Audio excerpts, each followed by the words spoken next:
Hi అండి, నేను మీ Sajida. Welcome to Sajida's kitchen. ఈరోజైతే పిల్లల నుండి పెద్దవాళ్ళ వరకు అందరూ ఇష్టంగా తినేలా మంచి హెల్తీ స్వీట్ రెసిపీని షేర్ చేయబోతున్నాను. చాలా రుచిగా ఉంటుందండి.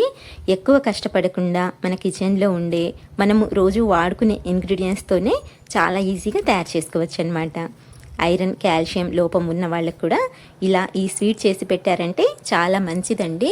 టేస్ట్ కూడా బాగుంటుంది కాబట్టి అందరూ ఇష్టంగా తింటారు. మీరు కూడా తప్పకుండా ట్రై చేయండి. అలాగే ఫ్రెండ్స్, మీకు రెసిపీ నచ్చితే మాత్రం చిన్న లైక్ ఇవ్వండి.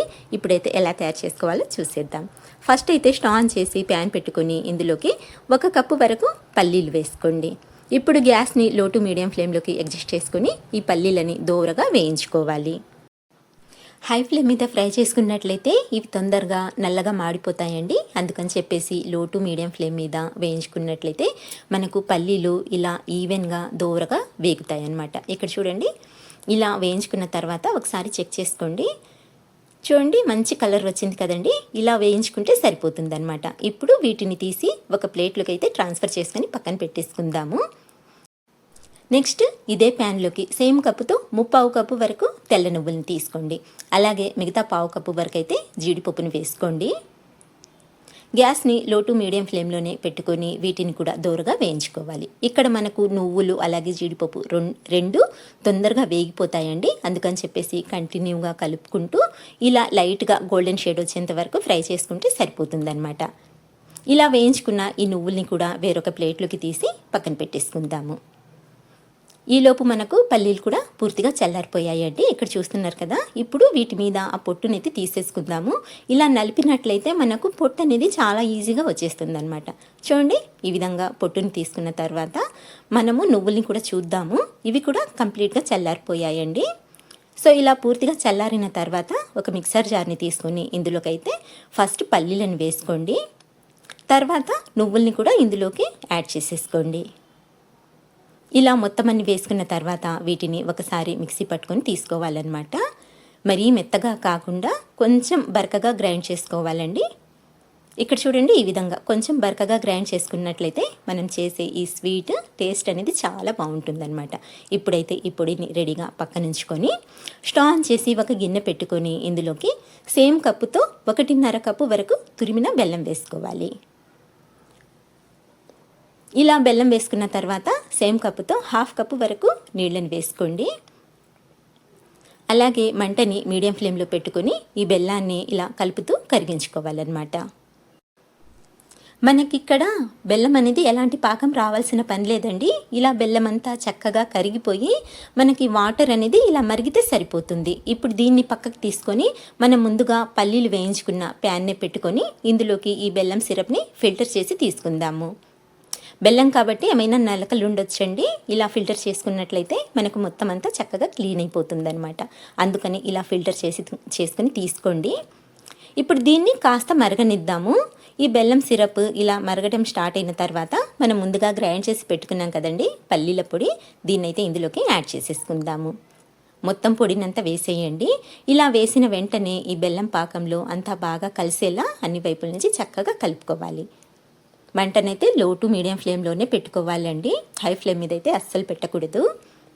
ఇలా అంతా బాగా కలుపుకున్న తర్వాత మనకు కన్సిస్టెన్సీ అయితే ఇలా ఉంటుంది. చూస్తున్నారు కదండి, కొంచెం పల్చగా ఉంటుందన్నమాట. ఇలా కలుపుతూ కాస్త దగ్గరికి వచ్చేంత వరకు అయితే ఉడికించుకోవాలి. ఇక్కడ చూడండి, కొంచెం దగ్గర పడింది కదండి. ఇలా కాస్త ఒక 2 నిమిషాల పాటు ఉడికించుకున్నట్లయితే మనకు ఇలా దగ్గర పడుతుందన్నమాట. ఇలా దగ్గర పడిన తర్వాత ఇందులోకి ఒక 2 టేబుల్ స్పూన్ల వరకు నెయ్యి వేసుకోండి. నెయ్యి వేయడం వలన ఫ్లేవర్ బాగుంటుంది, అలాగే టేస్ట్ కూడా చాలా బాగుంటుంది అనమాట. ఇప్పుడు ఈ నెయ్యి ఈ మిశ్రమంలో బాగా కలిసేలా కలుపుకోవాలి. ఇక్కడ మీరు కావాలనుకుంటే ఫ్లేవర్ కోసం యాలకులైనా సరే వేసుకోవచ్చండి. కానీ ఇందులో నేనైతే యాలకుల పొడి అస్సలు వేయను. అది మీ ఇష్టాన్ని బట్టి ఉంటుందన్నమాట. కావాలనుకున్న వాళ్ళు వేసుకోవచ్చు, లేదంటే స్కిప్ చేసుకోవచ్చు. చూడండి, ఇలా మొత్తం బాగా కలుపుకున్న తర్వాత ఈ మిశ్రమాన్ని ఇలాగే కలుపుతూ బాగా దగ్గర పడేంత వరకు అయితే ఉడికించుకోవాలి. ఈ స్టేజ్లో అయితే గ్యాస్ని సిమ్లో పెట్టేసుకోండి. అలా లో ఫ్లేమ్లోకి టర్న్ చేసేసి ఉండలాగా ఫామ్ అయ్యేంత వరకు ఉడికించుకోవాలన్నమాట. అలాగే కంటిన్యూగా కలుపుతూ ఉండాలండి, తొందరగా మాడిపోతుంది. చూడండి, ఉండలాగా ఫామ్ అవుతుంది కదండి. మనకు ఈ కన్సిస్టెన్సీ వచ్చేంత వరకు అయితే ఉడికించుకోవాలి. చూడండి, ఈ విధంగా మనం ఇలా పైకి తీసి వేసినప్పుడు ఉండలాగా పడాలన్నమాట. ఇది పర్ఫెక్ట్ కన్సిస్టెన్సీ అండి. ఇప్పుడు వెంటనే స్టవ్ ఆఫ్ చేసేసి దీన్ని ఒకసారి బాగా కలుపుకొని ఇప్పుడు మనము ఈ మిశ్రమాన్ని పక్కకు తీసుకొని ఒక నెయ్యి రాసుకున్న ప్లేట్లోకి అయితే ట్రాన్స్ఫర్ చేసుకుందాము. నేను ఇక్కడ ప్లేట్కి ముందుగానే నెయ్యిని అయితే అప్లై చేసుకుని పెట్టుకున్నాను అనమాట. ఇప్పుడు వేడిగా ఈ మిశ్రమాన్ని ఇందులోకి ట్రాన్స్ఫర్ చేసేయాలి. అలాగే ట్రాన్స్ఫర్ చేసిన తర్వాత వేడిగా ఉన్నప్పుడే దీన్ని ప్లేట్లోకి ఇలా స్ప్రెడ్ చేసుకోవాలన్నమాట. ఈవెన్గా స్ప్రెడ్ చేసేసుకోవాలి. చూడండి, ఇలా స్ప్రెడ్ చేసేసుకొని ఇది చల్లారేంత వరకు కాసేపు అలా పక్కన పెట్టేయండి. ఒక 10 నిమిషాలు పెట్టారంటే ఇది చల్లారిపోతుందనమాట. అంటే ఇప్పుడు కొంచెం గోరువెచ్చగా ఉందండి. ఇలా గోరువెచ్చగా ఉన్నప్పుడే చాకు తీసుకొని మనకు నచ్చిన సైజులో నచ్చిన షేప్లో పీసెస్ లాగా కట్ చేసుకోవచ్చు. అలాగే చాకుకి కొద్దిగా నెయ్యి అప్లై చేసుకోండి, అంటుకోకుండా ఉంటుందన్నమాట. చూడండి, నేనైతే ఇలా పీసెస్ లాగా కట్ చేసేసాను. ఇప్పుడు నేను ఒక పీస్ కూడా తీసి మీకు చూపిస్తాను. చాలా ఈజీ అండి, చాలా టేస్టీగా అయితే ఉంటుంది. చూడండి, చాలా పర్ఫెక్ట్గా కుదిరిందండి. దీన్ని మీరు 10 రోజుల నుంచి 15 రోజుల వరకు స్టోర్ కూడా చేసుకోవచ్చు అనమాట. పిల్లలకి రోజు ఒకటి పెట్టారంటే చాలా హెల్దీ అండి, చాలా ఇష్టంగా కూడా తింటారనమాట. తప్పకుండా ట్రై చేయండి. సో ఫ్రెండ్స్, ఇదండి ఇవాల్టి వీడియో.